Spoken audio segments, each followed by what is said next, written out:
Welcome guys! So in the past few years, the Indian chess has been on quite the rise. We have Pragnananda, we have Nihal, we have Gukesh who's now gonna fight for the world champion title, and many more. But the thing is, it all started with this guy. Viswanathan Anand was really the chess ambassador of India. And today, we'll check a game he played in 2013. Thing is, this isn't any ordinary game. In the title it says India's immortal game, and I believe this is not an understatement. I think this game will stand for the ages as one of the best games ever played by an Indian player. So without further ado, let's just jump in. Like I said, it was played in 2013. Viswanathan had the black pieces and he was facing super grandmaster Levon Aronian. Now here, Levon started the game with d4, Viswanathan replied with d5, and after c4, the legendary Queen's Gambit is on the board. Now traditionally, the most classic replies are either e6 or c6, and here Viswanathan goes for c6. This is the classic semi-Slav defense. We have knight f3, knight f6, knight to c3, putting some pressure here, and now we have e6, which is a very solid move. You know, everything in the center is just super well protected here. The only problem is this guy over here. This bishop will be extremely sad as is blocked by his own pawns. So that's basically the main problem of this opening that Viswanathan will have to try and solve further on. Now here we have e3, we have knight b to d7, bishop to d3, and now pawn takes on c4. Now that the bishop has moved, Viswanathan takes this pawn and forces white to lose a tempo. Now Viswanathan here plays b5, and this is quite an important move here in this opening, because well, like I said, this bishop will be forever stuck if Viswanathan does nothing, and b5 is actually a very flexible move. It not only hits this bishop, it creates a square here, maybe someday a5, c5, and black will gain the space he needs for this bishop here on the queen side. So bishop has to move. We have bishop back to d3, we have bishop to d6, and now castles by both sides. We have queen to c2, just maybe aligning some threats here on the future. So far, it's not really a threat, because as you probably know, the knights move backwards. We have bishop to b7, like I said, this bishop has to be developed. We have a3, just reinforcing this square here, so at least for now there's no b4. Now Anand here plays rook c8, like I said, he wants to play c5, so if he can have his rook aligned here with the queen, that would be perfect. And now it's where things get interesting, because Aronian here plays knight c5. And this move has a very direct threat. Well, he couldn't really take this pawn here on h7 because the knight was protecting it. But now there's three pieces putting pressure here. So he was expecting something like h6, kicking the knight. And the knight would, it would rotate to the center. He would be better placed here, attacking the bishop, attacking the knight. But this is perfectly equal. The only problem is, this position, Anand didn't push this pawn. And okay, you're like, he didn't push this pawn. Okay, he pushed this one. He defended. Boring. Why is this India's immortal game? The thing is, he didn't touch any of these pawns. In fact, he just pretended he was blind and played c5. And you're like, yo, how is this guy 2700 missing a clear pawn like that? And Aronian questioned the same thing. In this position, he just took the pawn. Because, well, he's attacking the knight, he's attacking the rook. Probably he thought, okay, the rook is more valuable than the knight, so the rook has to move, but then you can just trade and yeah, white is just up a queen pawn, right? Well, not really, because in this position, believe it or not, Anand didn't touch the rook and he just went with the knight forward. And that's the first brilliant move, because as you can see, all of a sudden there's two bishops and a knight pointing at the king. So perhaps taking the rook is not the wisest of ideas. In the game it didn't happen, but if the rook were to be taken, all of a sudden bishop takes pawn. This comes with a check. King is forced to the h file, but now the queen gets in. And as you can probably guess, yeah, this isn't gonna end well for white. After a random move, it doesn't matter what white does. You can just take off the bishop and this would just straight up be checkmate. So in the game, Aronian didn't fall for this. And instead he had to find a way to fizzle black's strong initiative here. Perhaps the most intuitive idea would be to play h3 here. But the problem is, now the bishop gets in, king is forced to the h file, and all of a sudden queen h4 And don't forget this pawn here is pinned. So I don't know if white just passes a move, queen takes, and there's just too many threats. The bishop getting out, checkmate here. Also with the knight here, it's just too much. So in the game, Aronian didn't go for this, and instead he went for the only other viable way to block this diagonal and played f4. But the thing is, as you probably guess, Anand isn't done here. He takes this pawn here on d4, trying to exploit the pin. Aronian retakes, and as you can see, the rook is still hanging. However, Viswanathan here loses his mind and plays bishop to c5. And are you kidding me? Like, the rook here is hanging, but he plays bishop c5 and then hangs the bishop. What is he doing? Like, this guy is just going absolutely nuts right now. And this is insane. But yeah, let's take a look. Now if the rook is taken, now you can take here on d4, giving it a check. Okay, king goes to the corner.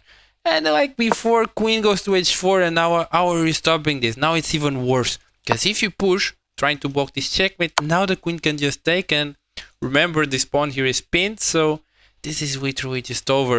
But okay, you can realize this, you cannot take the rook, so I'll take your bishop, thank you very much. But the problem is, now knight takes pawn, and yeah, your bishop here is under attack. He cannot really move along this diagonal, everything is protected. So maybe a move like bishop back would be played. But now the queen gets on this key d4 square. Before was the bishop, now it's the queen. Okay. The king kinda has to go to the corner. You cannot really block. There's the knight. But now knight here, and the game is over. Because what is white gonna do? If the knight is taken, queen takes the rook, and yeah, there's just way too many checkmates. The queen is coming here, or the queen is taking this pawn here with the bishop. And if the knight isn't taken, well, can you see what's going to happen here? This is a very common pattern, but it's extremely beautiful, and it's not really every game you see it. If the king goes to g1, knight h3, you give a double check here. King is forced to the corner, and after queen to g1, the queen has to be taken, but now there's a smaller mate here, and the king is just absolutely dead. So taking the bishop, also not the wisest of ideas. So in the game, Aronian tries playing bishop back. It was the move he would play after the bishop is taken. So why not try to first attack this knight and then take the bishop? But the problem is, Aronian doesn't stop you. And this is insane, but okay, there's a knight being attacked here. There's a bishop being attacked here. There's a rook still being attacked here.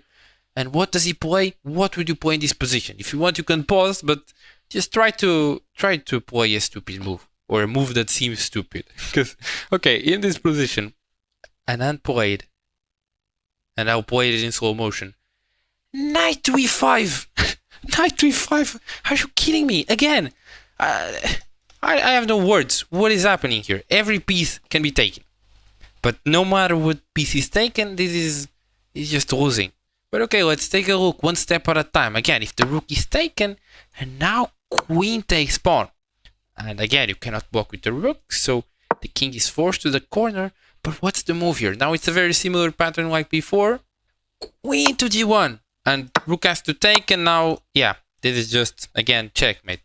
So, okay, the rook cannot really be taken. So, if the knight is also taken, it's the same thing, because the queen gets in again, and you can just give her up, and this is just checkmate like before. So, okay, the knight cannot really be taken, the rook cannot really be taken. Perhaps we can take the bishop, no?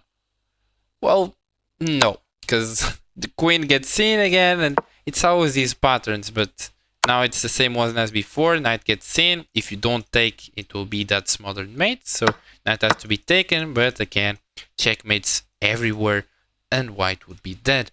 So yeah, this knight e5 here seems completely insane, but not the idea of protecting this knight here on g4 and also opening the queen for some very nasty threats here, as you've seen. Now, in the game, Aronian realized that he couldn't really take any of these pieces, even though everything is hanging. So, okay, he decided to take this knight here that was protected, but maybe he can fizzle black's attack like this. Now, Viswanathan doesn't take immediately. First, he takes this pawn with check. king e4 to the corner, and now he takes this knight, and it takes this bishop, sorry. Now, okay, there's still a lot of pieces aimed towards white's king, but Levon sees that he has a moment to breathe, and he finally tries taking the rook. Because, well, if the knight goes in, giving a check, the rook is just gonna give itself, and white will have a pretty easy time defending this. So, and then we'll have to try something else. If he tries to go for this very tempting queen h4, the game would actually maybe go to a draw. Because here, Aronian was counting on queen to h7. And yeah, this would force a queen trade. And as you can see, even though white has slightly more material, there's really no longer a clear attack, because the queens have been traded. So this would be a perfect scenario for Aronian. But obviously, the legendary Indian player sees this and he plays f5. So now that queen h4 is no longer met with queen here. So, you know, Aronian just tried running away with his knight, covering the so desired h4 square for the queen. And even though he's up 5 points of material, there really isn't a lot he can do. Here Viswanathan plays queen f6. He tries harassing the knight so that he can just get to h4 square and finish the game. But Aronian still tries fighting back. He plays h3 and he says, okay, you take my knight and I take yours. But not really, because Viswanathan just takes the knight, and he argues that Aronian cannot really take. Otherwise, this opens the king's line here, and with the bishop here, this would just straight up be checkmate. So in the game, after the knight is taken, Aronian tries bringing the queen closer to the defense. But here, simply queen h5, it hits this pawn that, remember, all the way back, this pawn is pinned, so queen takes pawn would actually be checkmate. Aronian here tries to defend the pawn sideways, but now there's a final brilliant move for you to find and just finish this beautiful game and basically win against one of the world's top grandmasters in under 25 moves. This is insane, but pause the video and it's easier than the ones before. Try to find the winning combination, and remember that this pawn here is pinned. You'd love to take this pawn here. This would be checkmate if the queen wasn't here. So how can you sort of do that?